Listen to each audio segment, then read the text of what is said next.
hours, she's devastated to find Paul's body. Suddenly Tim appears behind her because he only pretended to leave and says this had to be done.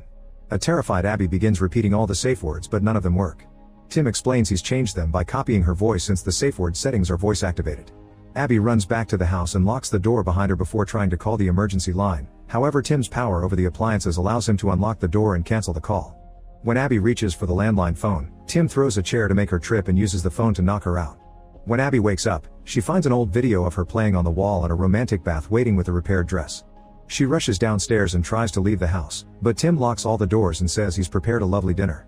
Abby grabs a golf club to hit him on the head, however he can't feel pain and instead plays some music to try to calm her down.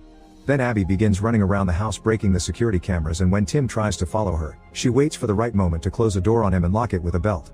The lights start flickering as Tim gets frustrated because he can't open the door. Abby runs back to the kitchen and uses tools to begin unscrewing the window. When she's about to make it, Tim finally escapes and catches her by surprise. He ties her up and announces it's time for her to die, but he promises he'll wipe his memories of this evening to only keep the nice ones.